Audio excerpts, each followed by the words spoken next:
The Red River Farm Network is celebrating the role of women in agriculture. It's a series we call Agricult-HER. Our sponsors include the Minnesota Soybean Research and Promotion Council, Minnesota Corn Growers Association, North Dakota Corn Council, Van On and Company, and Ag Country Farm Credit Services. This is a treat. I'm really looking forward to this conversation. Maartje Murphy is our guest from Bedaf Dairy and Cows & Co. Creamery at Carrington, North Dakota. Maartje, first of all, thanks so much for joining us. Well, thanks for having me. I'm looking forward to this conversation. I'm looking forward to you got such a unique story. It goes all the way back to the Netherlands. Why don't you share your story and really how you got to be where you are today in Carrington, North Dakota? Yeah. So I'm, like you said, originally from the Netherlands. I have two older brothers. My parents milked about 50 cows there. And when I was 7 years old, we moved to Alberta, Canada, actually. And they grew the dairy to milk about 150 to 200 cows, and that was in 2001. And then in 2008, my brother showed some interest in the dairy world.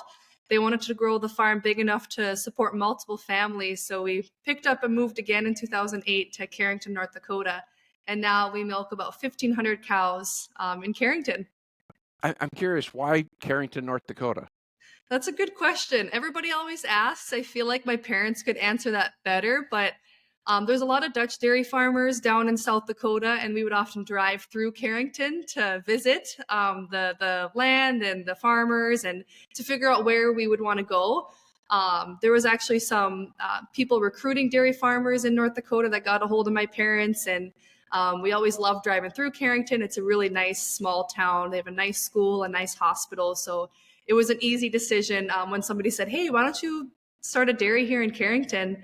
And my parents said, "All right, there's some land, let's do it. Nice small town, and we want our kids to be able to thrive at a good school." So here we are. And you guys, your whole family are true entrepreneurs. Not only the dairy that actually just won a big award at the cattle convention down in San Antonio. So Yes. congratulations on that. But Yeah. Thank you. uh, Cows and Co. Creamery.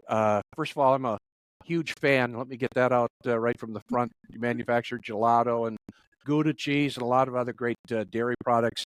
You've got an on-farm store. You've got a cafe.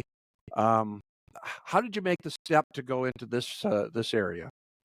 Yeah, so originally I actually went to UND for nursing. So I have a nursing degree. I worked for about 2 years at the emergency department at Sanford and Fargo. But throughout my life, we would visit the Netherlands and visit family. And there's a lot of on farm creameries, whether they're making Gouda cheese, which is a traditional Dutch cheese, or they're making gelato or ice cream. And I always fell in love with just the feeling I had enjoying a scoop of gelato with my grandparents on the patio. And I thought, oh, we don't have this in North Dakota. This would be so fun to bring back. And we have a lot of milk, obviously, milking 1,500 cows at our fingertips. So let's do something awesome with it. And I also wanted to be a part of the family farm, but didn't technically want to be the dairy farmer. So I thought, how can I make room for me in the family farm? So we started making gelato. At this time, I was working as a full-time nurse, so I needed something that was flexible. So I started a mobile business. I got a gelato cart from Italy. We renovated my mom's side of the garage to be a little dairy processing facility, and that's how we kicked off the business with farmers markets, weddings, etc. Anybody that would hire me, I would say yes. And from then, the business just grew and grew, and I knew I wanted to make Gouda cheese in the future, but we needed a bigger space. So my husband and I purchased a small farmstead close to the dairy and built a creamery where we now make Gouda cheese, cheddar cheese curds, yogurt. We bottle our own milk, and obviously we still make gelato. Like I said, I'm a huge fan. The taste is for folks that haven't had it. You need to make sure you do try it because the taste is amazing. It's got a great texture. How did you come into making gelato? You just don't start up saying I'm going to be in the gelato business. Yeah. So I chose gelato mainly because that's the type of frozen dessert that's served in Europe. And also because milk is the main ingredient, while with ice cream, cream is the main ingredient. So it's a lot easier for us to just get milk from the farm and have that be basically our entire base of gelato. Plus, there's a little bit of cream added and then some sugars. But it was a great way to start. I didn't need a cream separator or anything like that. So that's why we chose gelato. And obviously, like, everybody loves dessert, everybody loves ice cream, and it has proven over the last 7 years how much, especially North Dakotans, eat ice cream. I feel like our biggest sale month is December. So even when it's cold, people love eating gelato. That's funny. I would think with a farm business like this, it would be more successful located next to a metro, maybe a Fargo or something like that. Yep. Um, how does it work? Obviously, you do delivery, and you're in. I know some key store locations, but a lot of it's right there at your creamery in Carrington. Yeah. So that was kind of a big risk my husband and I took. We did consider a small little gelato shop downtown Fargo when we were kind of deciding, hey, do we want to make this our full-time job? I've always wanted to live on a farmstead, just not only for the business, but also just for my own family. And then obviously the cows are in Carrington, so we need to be close to the source milk. And then my mom is here; she's a big part of the creamery. And then also just giving back to the Carrington community. Um, since we started our business, they've been nothing but helpful and promoting our business and helping us in any way that they can to see us succeed. So it's a way to, take care of our family on a small farmstead, give back to the community here, and then also give people from Fargo an opportunity to come to the farm and just sit and relax and not have to hear any vehicles or just listen to the birds. So it's just kind of a way for people to enjoy the farmstead life that don't live on the farm always. Family seems to be a recurring theme there. What's the best part about working with family? Um, yeah, family's a big part of our lives. My husband's parents also live here in Carrington. His father's a grain farmer, and they raise beef cattle, and they're a big part of our life. Working with family, obviously, it comes with its challenges, but we're all hardworking people, and it's amazing. I was actually thinking of it yesterday. I'm like, I'm not sure what I'm going to do when my mom's gone. We talk every day. She's always at the creamery.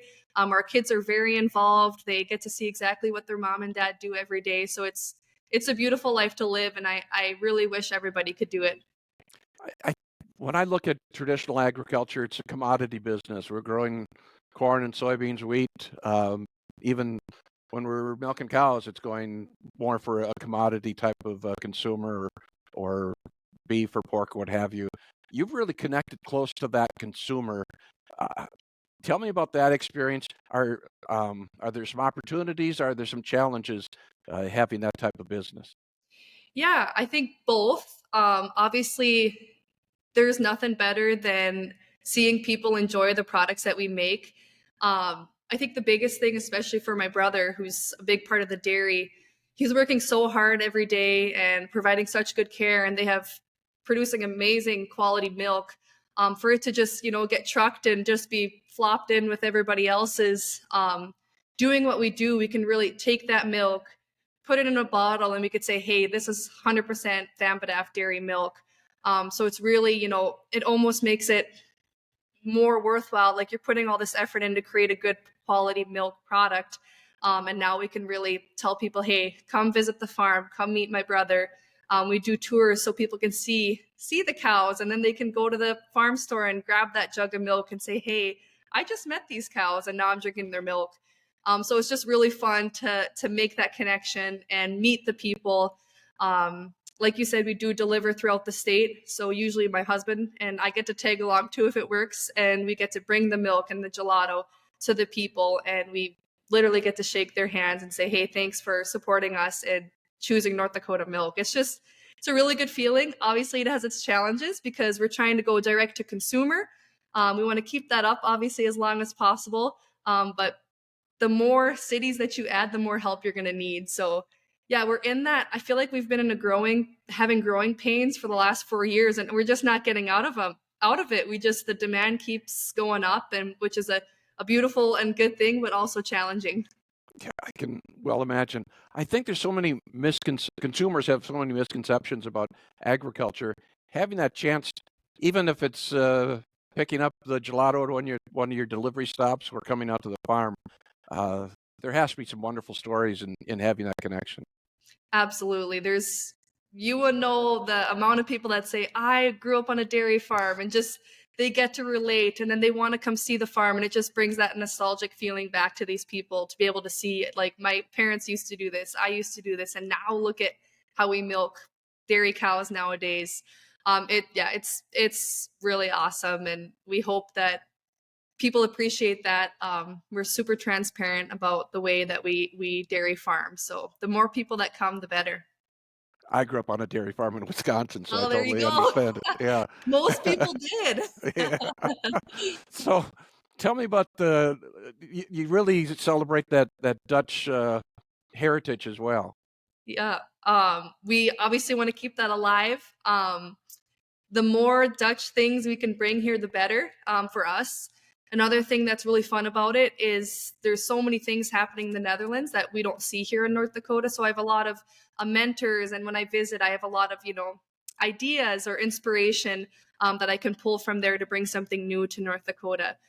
So that's awesome. And then I have a picture of my grandpa milking cows by hand right above the fireplace here at the cafe, so people can see, hey, this is a big, great, awesome, pretty creamery, but this is where we started with a hand milking and a bucket under the cow. So it's just a nice reminder to show people, like, hey, this is where we came from, and now immigrating to the USA gave us a huge opportunity. So we're super thankful to be here and to be able to grow this business and keep the Dutch roots alive at the same time.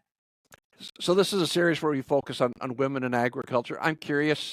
You certainly have had a lot of success. I look at was it 30 under 30 from Forbes? What a huge honor that was. I know you've had a lot of recognition. Who have been your role models as you've gone about your career? I think my parents, and especially my mom. Growing up, I always didn't want to be like my parents. They worked all the time. I thought, I'm going to go get a job, and I'm going to go on vacation, and I'm not going to work all the time. And then I think it's in my blood. Here I am doing exactly what my parents did, but I am so thankful that I am here. It comes, being an entrepreneur, it comes with a lot of sacrifice and hard work, but also a lot of flexibility. So that's the good part about it. My mom she has a lot of talents. You know, watching her grow up or throughout my life, seeing all the things that she accomplished as a woman and as a farmer. She's she's super mom and super businesswoman. So yeah, I would say my mom has been a big inspiration to be where I am. It's cool, and you got another generation behind for them to be able to experience this is very cool too. Yeah, it's fun for them to be able to see, their parents do what they do and get to be a part of it. And then on top of it, they get to eat gelato. So I don't think they mind that we do this. Well, But I mean, it comes with a good balance too, raising your kids. And, Cows and Co. was my first baby. But now it's, the real babies come first, but it's a hard balance, family life and running the business at the same time. yeah. How do you do that? How do you do? I Well, think we have balance is hard for everybody. yeah, people always say, like, work-life balance. I think it's there. You just have to find a really good team. We have a really small group of workers here at the Creamery, and they've been excellent, giving me the time to stay at home with the boys. But yeah, it's definitely challenging because when I'm at home with them, there's always something over my head that needs to be done at the Creamery. So it's tough, but we're making it through. I love that entrepreneurial spirit for women looking at taking on a venture, whatever it may be. What advice would you have for them? My biggest advice, and I think I'm not sure if this is something you can learn or if it's in your blood, but just be super confident in yourself. If you have a desire or a want to do something, don't try. I mean, it's easier said than done, but try not to have any doubts. And also, like, the biggest thing is finding a really good support system, whether it's your friends, your parents, some coworkers. You need the people there to help you. It's almost impossible to do anything great on your own. So finding a good team behind you that can help you reach those dreams. I mentioned that Forbes recognition. I think that's where I first came across your business. How did that come to be?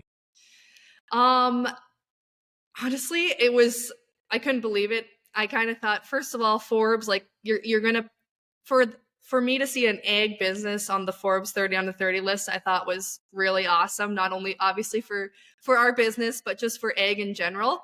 To see that they thought it was cool, like, hey, she's using the milk from the farm. Sometimes I get worried, everyone's kind of forgetting about the farm and agriculture, and that's kind of also why we do what we do to show people, like, hey, this is what it's like. You might have heard things, but come out and see the farm and see the truth behind dairy farming. Yeah, I got nominated. I filled out an application thinking there's absolutely no way we're gonna get this. We at that time, like, we're not a multi-million-dollar business, so like I feel like all Forbes is about. So it was just a huge honor. The list came out. I woke up, I looked through it, and obviously Bedaf. That's my maiden name, so that was at the bottom of the list, with it starting with a V. And I went upstairs and I told my mom. I said, I made the Forbes 30 under 30 list. So she's like, no, you didn't. Like, you're lying. That's not true. So it happened actually in November, and then we got all this recognition. So we worked really hard that Christmas season, making a lot of gelato, because we had a lot of interviews and social media posts about it. It was a great honor, and I was so proud to represent North Dakota Egg. I get chills. That's really cool that you had that opportunity to continue to get that exposure. I got to get that plug in. How can folks find out more about Cows & Co. Creamery? So we have a website, cowsandcocreamery.com, that has majority of our information on it. We're on Instagram and Facebook, Cows & Co. Creamery. And that's basically it. You can subscribe to our email list on our website, and that we send out all our updates and pre-order information and all the good things happening at Cows & Co. Fantastic. Any final thoughts for us? No, keep eating dairy, whether it's Cows & Co. Creamery or any other milk at the store. Very good. Maartje, thanks so much for joining us. Well, thanks for having me. Maartje Murphy with us. Again, Cows & Co. Creamery, Carrington, North Dakota. Again, that is our special salute for women in agriculture, our series we call Agriculture.